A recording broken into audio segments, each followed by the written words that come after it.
All right, and welcome to a video that I never thought in a million years that I would make, and that is 11 reasons why I've switched over to Kindle. That's right. I think now I've crossed the point where I now prefer reading on the Kindle, buying for the Kindle versus regular books. Of course, regular books will always still have a special place in my heart, and I will purchase some, you better believe, moving forward. However, by far, most purchases from now on are going to be digital, and I'm going to explain to you why 11 really good, compelling reasons why you should consider making the switch. And some of these you might not have heard of before and could be a real game changer. So let's get started.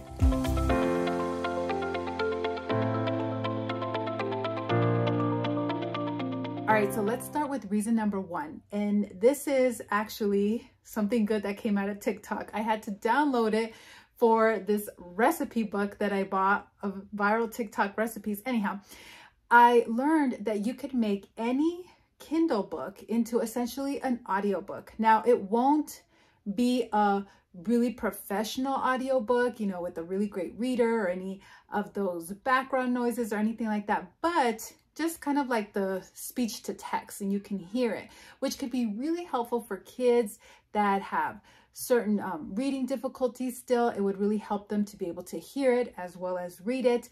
And any book that you buy, essentially, you can save the money from buying an audiobook and creating it, just making it speech to text. And so I will leave a tutorial down below that explains the settings. Basically, you just have to turn that feature on, speech to text, turn off your passcode for whatever reason, and then just follow the settings. And there you go. You could make any Kindle book into an audiobook, which I think is really neat. Number two is that it is extremely easy to just return a book. So lately, I need to do a better job at this, but there are about 3 books that I've purchased that I did not know they were going to be in the genre that they turned out to be, and I knew I didn't want them. I wasn't going to finish them. I wasn't going to read them. Maybe I just got a little bit into it and I realized it. And it was so easy to just click on it and hit return. The title gets taken out of your digital library and you get the money back in your account. I mean, how easy is that? Easier than buying an actual book and then going to the store and trying to return it, which of course you're always going to get kind of those dirty glances, because what's to say you didn't just read the whole book and then return it, right? So there's that. Or even library, you know, checking out things that now every time you check a book out and you have it in your home, now you are responsible for that item. You're taking on responsibility to replace it if it gets lost or things like that. So you eliminate that responsibility and then having to go back to the library and returning it. It's just so much easier to do it on a Kindle. Now, reason number 3 is that it is instant gratification. And I know that this gets a bad name, right?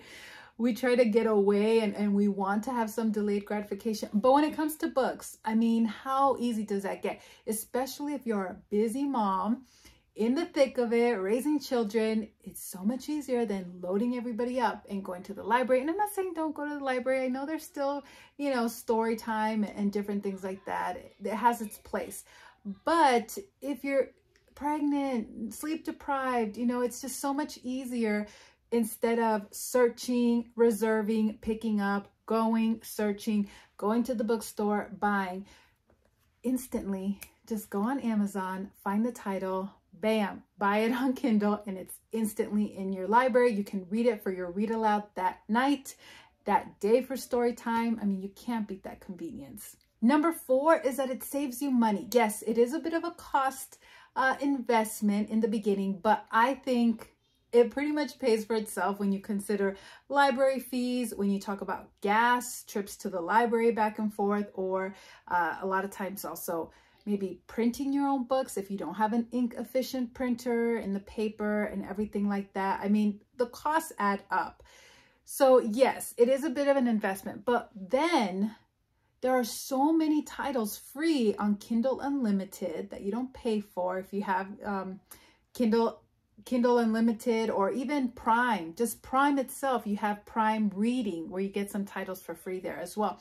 But also a lot of the books in the public domain, you can get them for free on the Amazon Kindle. And if not free, then extremely cheap. For example, today I bought Charles Dickens' David Copperfield for $1.99. I bought Frankenstein for I think 99 cents or $1.99 as well. These are books that I want to read. I mean, that is just so much cheaper than, yes, I know they're beautiful, but like going and trying to find that beautiful cloth bound or the nice hardback or paperback with the nice cover. You know, these things do matter to us.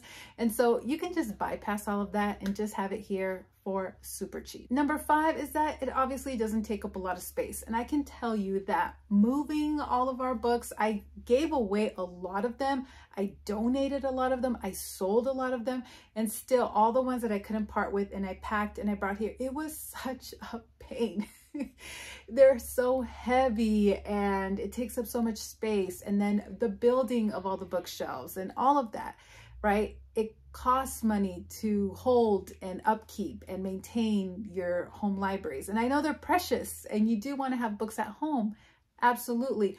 But we can't deny that this just takes up so much less space, even just in your purse. I like to always bring something to read with me no matter where I go. And this takes up no space on vacation or running errands versus if I am reading, you know, I don't know what I'm going to be in the mood to read. So sometimes I bring a couple books, hardback books with me or paperbacks. They're heavier and they take up space. This, I mean, I have hundreds of books on here and it doesn't take up any space. By the way, this little thing here, I got it from the Dollar Tree and it makes it really easy for me to read around the house. Number 6 is that you can read early or read late without needing a light. I have the Paperwhite and it has that warmth light that you can adjust the settings. It has auto bright settings, but then you can adjust it as well. So I like to read when the kids are all in bed, when I'm ready to go to bed. It's for me the best way to unwind, let everything go, and easily fall asleep. I enjoy that. And if I'm still reading by the time my husband goes to bed, the light on the Kindle doesn't bother him at all versus a lamp would. And also sometimes I wake up really early before it's time to walk the dog. I don't like to go out unless there's some light out. I don't like to go in the pitch black. So if I have some extra time in the morning, you can read your Bible and you can also read a chapter or two, again, without disturbing anyone. I love that. Reason number 7, I think is very important, is that we want to encourage our kids to love reading as well. And in order for that to happen, they really need to see you model it. They need to see you enjoying reading as well.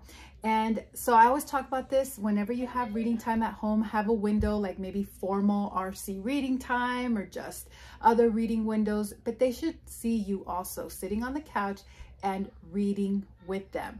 Reading your own book, right? And they're reading their books, but just modeling that throughout the day, I think is really important, them seeing you reading.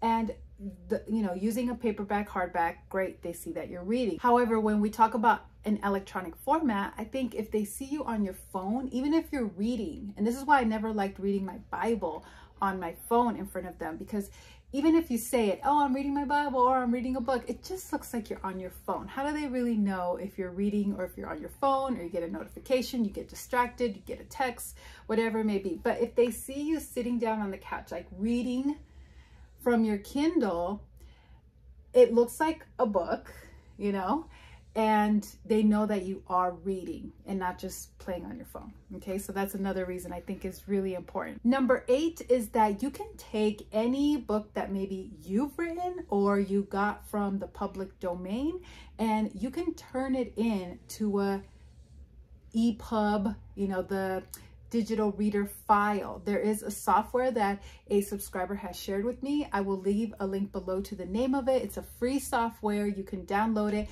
and you could take basically any file, any PDF, and convert it into that EPUB digital reader file, and you can load it onto your e-reader. So that's really neat. Any public domain PDF, you can go to Project Gutenberg, get whatever book, and you can convert it for free into a file that you can load on your e-reader.